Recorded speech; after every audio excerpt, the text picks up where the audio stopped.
Bonjour à tous, c'est Sandrine. Alors je suis très contente de vous présenter un nouveau cahier de tarot divinatoire de Jade Providenza, mon cahier de coaching magique aux éditions Secret d'Étoiles. Alors j'aime beaucoup déjà la couverture, c'est ce qui m'a attirée. Voilà, je ne sais pas si c'est elle qu'on voit derrière en photo, je pense que oui.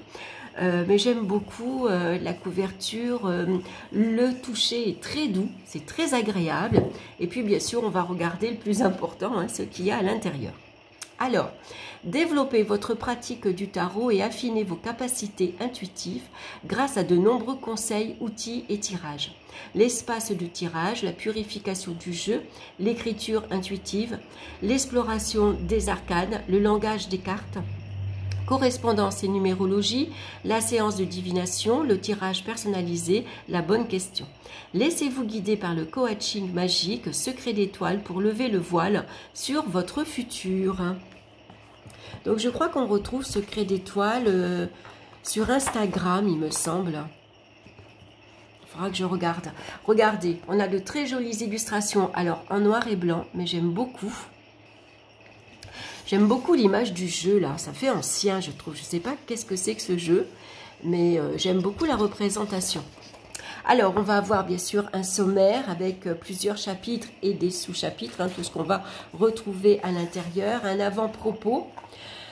Donc, l'heure des sorcières est venue. Découvrez votre magie, laissez votre côté mystique s'exprimer et levez le voile du futur.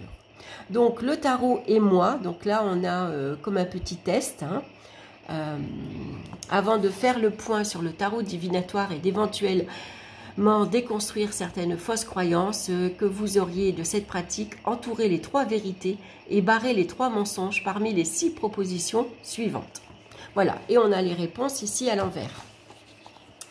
Découvrir les bases pour tirer les cartes, toujours joliment illustrées. Donc, qu'est-ce que le tarot divinatoire?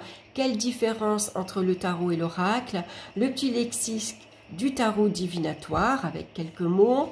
Les différents types de tarot. Donc, par exemple, ici, dans le tarot de Marseille, c'est le mât. Dans le tarot Rider-Waite-Smith, c'est ici le fou. Donc, on va relier le mât et le fou. Pour la papesse, dans le Rider-Waite, ce sera la grande prêtresse.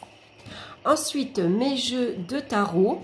Donc, vous avez un petit tableau où vous allez mettre vos noms de tarot, les univers de votre jeu, le thème à favoriser et puis l'observation. Hein. Bien souvent, quand on achète un nouveau tarot, souvent ça peut être un tarot onirique, donc sur les rêves. Ça peut être un tarot sur les vampires, par exemple. Voilà, donc chaque tarot peut avoir un thème différent. Je crée mon espace de tirage, donc des bougies, des cristaux, de l'encens et un tissu. Comment purifie mon jeu, donc avec la fumigation, la visualisation. On peut charger son jeu à la lune également. Je fais connaissance avec mon jeu, donc là on va avoir un tirage en 4 cartes. Hein. Quelle est l'énergie principale de ce jeu? Quel thème favoriser? Comment votre collaboration va-t-elle évoluer? Quel message ce jeu vous apporte-t-il? Donc ça, j'aime beaucoup, surtout quand on a un nouveau jeu. J'éveille mon intuition. Donc, on va avoir quelques questions ici pour éveiller son intuition. Donc, si vous avez une majorité de soleil, de lune et d'étoiles, voilà, hein, elle va vous dire votre intuition, à quoi elle correspond. Ensuite, j'écoute mon intuition. Donc, on a la carte du mât ici, à colorier, pourquoi pas, avec quelques questions. Mon journal d'intuition, hein, par exemple, avant un événement, si par exemple vous recevez un courrier, vous avez une lettre, avant de l'ouvrir, essayez de deviner ce que cette lettre va vous annoncer. Est-ce que c'est une lettre que vous attendez de votre employeur? Est-ce que c'est une lettre de la CAF? Voilà, et essayez de deviner ce qu'il y a à l'intérieur. Et puis, on peut ici faire comme un petit journal pour justement noter vos observations. Et puis après, vous verrez quand vous ouvrirez votre lettre si vous avez été juste ou pas. Donc, l'écriture intuitive et le tarot Donc, l'écriture intuitive est une pratique à part entière faisant appel à votre intuition afin d'obtenir des messages de vos guides ou de votre moi supérieur. On laisse venir à soi des mots, des phrases qui sont portés à notre connaissance et on les écrit sans mentaliser pour ensuite les interpréter et ainsi les traduire en un ensemble cohérent. Comme il peut être parfois difficile de se poser devant son cahier et son stylo en attendant que des messages nous parviennent, je vous propose de mêler l'écriture intuitive et tarot pour développer votre clairaudience.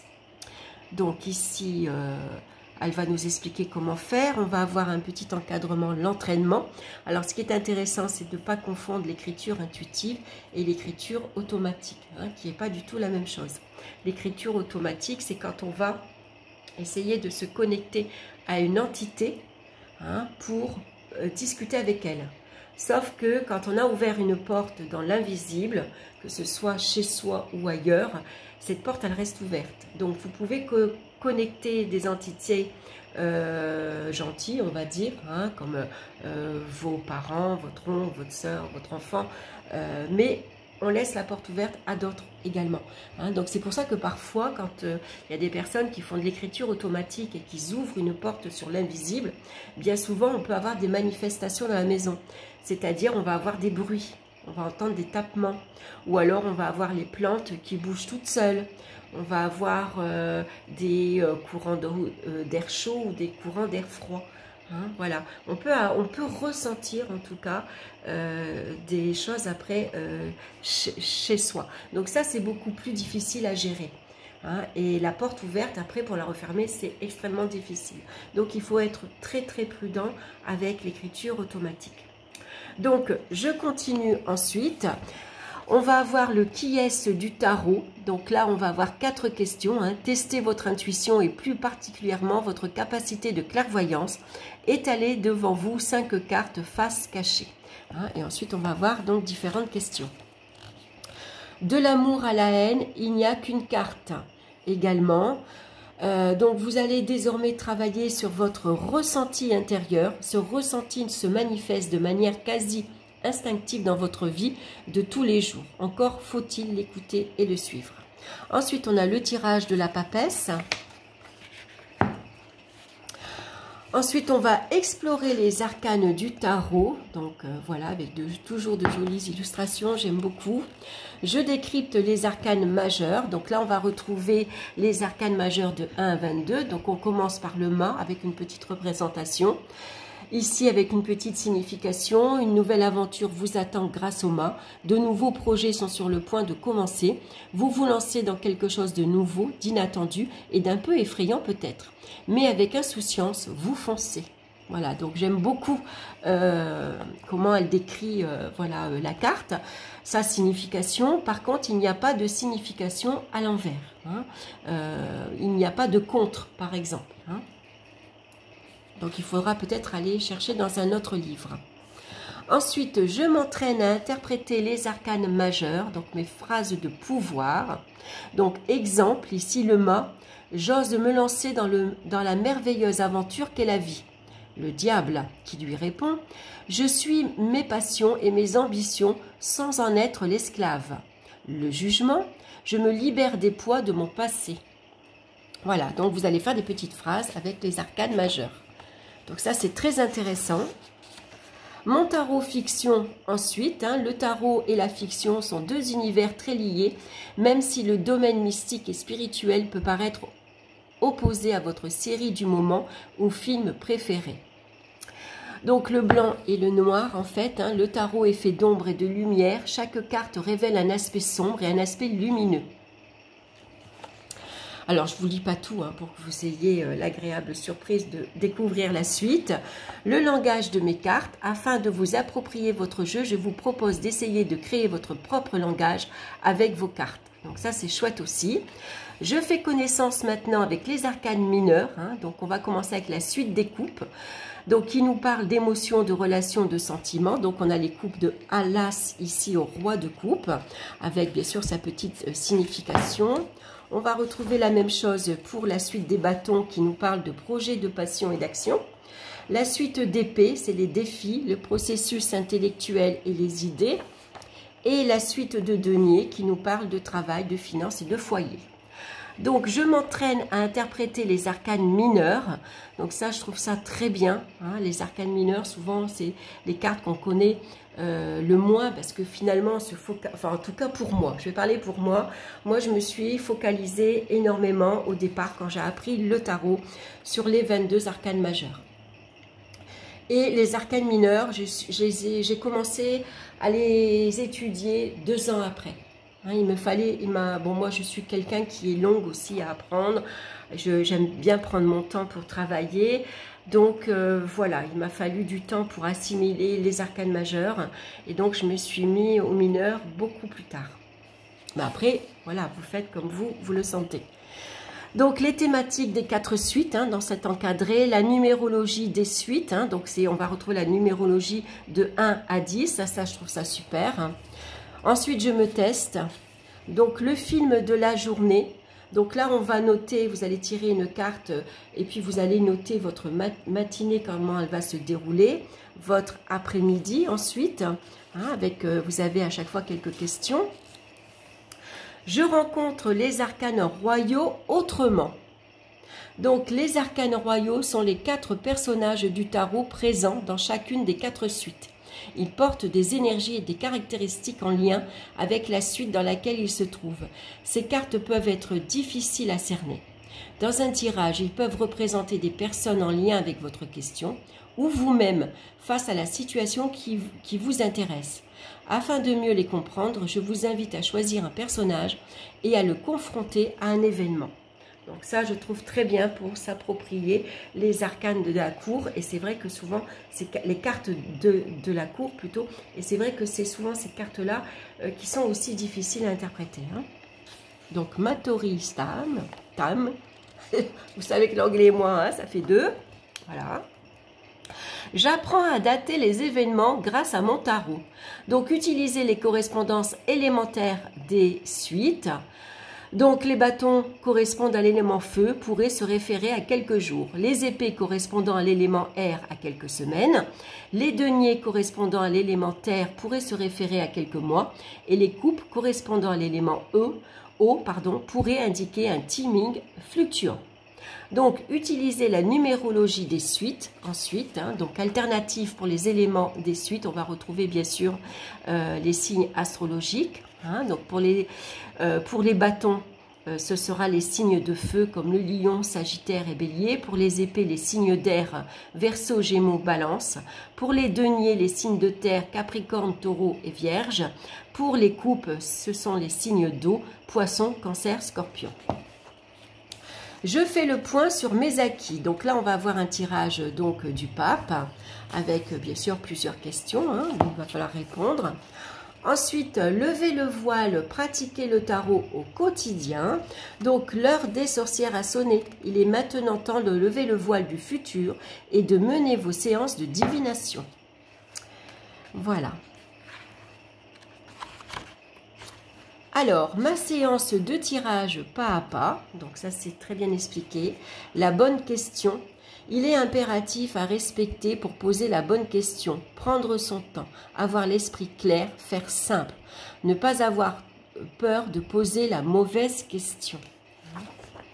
Donc, mon tirage personnalisé ensuite, le bilan de mon tirage, j'interprète un arcane sans livret.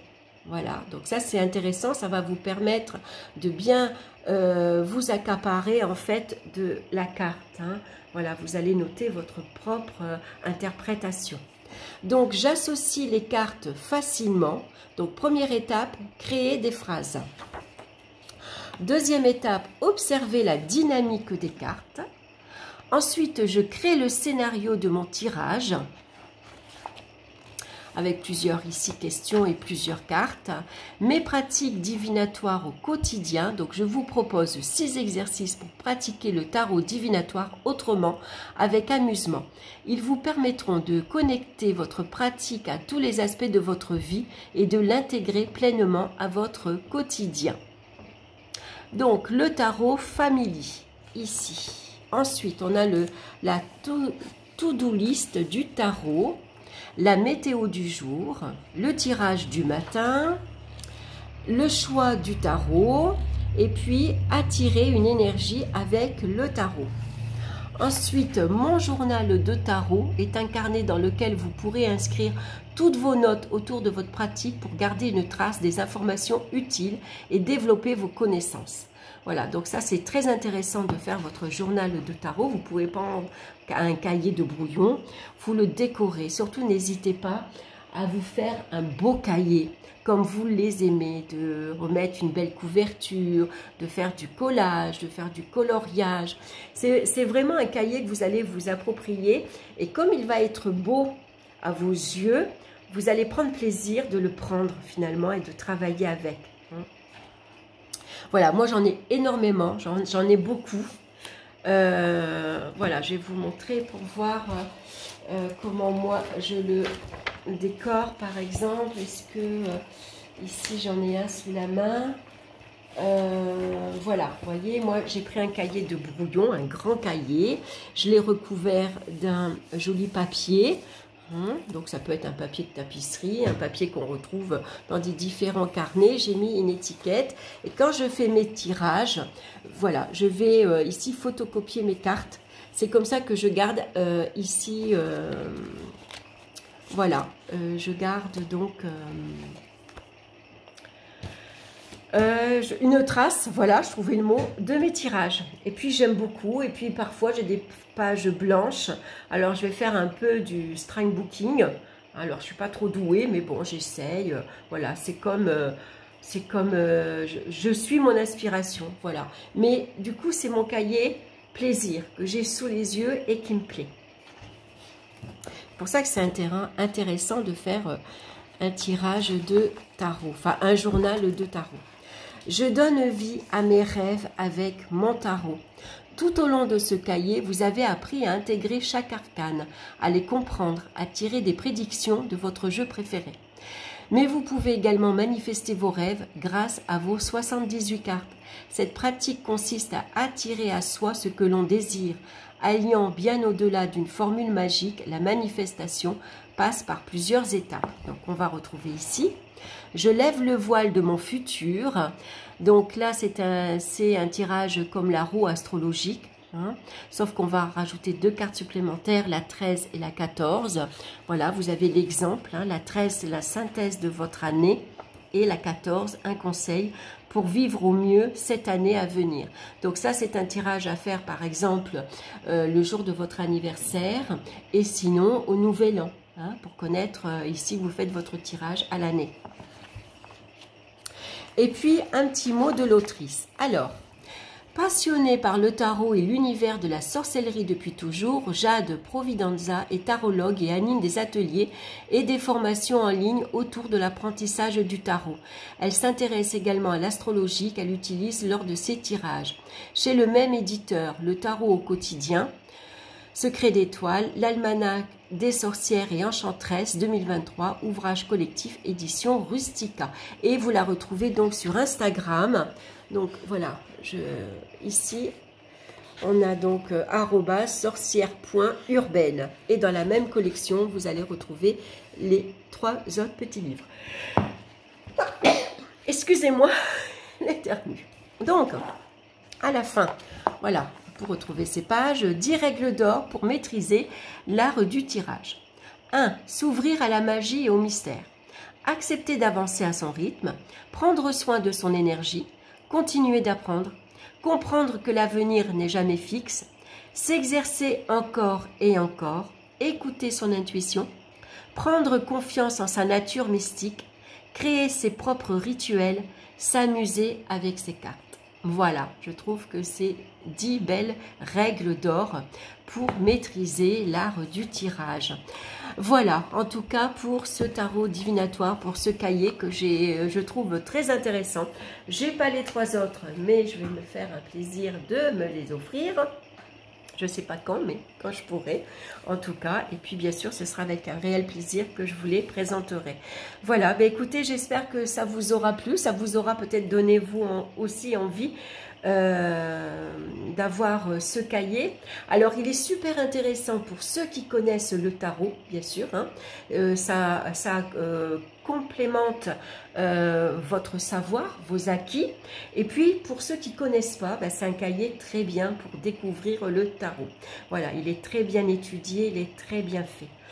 Voilà, ben écoutez, je m'arrête là, je vous embrasse, je vous souhaite une excellente journée et puis bien sûr, je vous dis à très bientôt. Bye bye.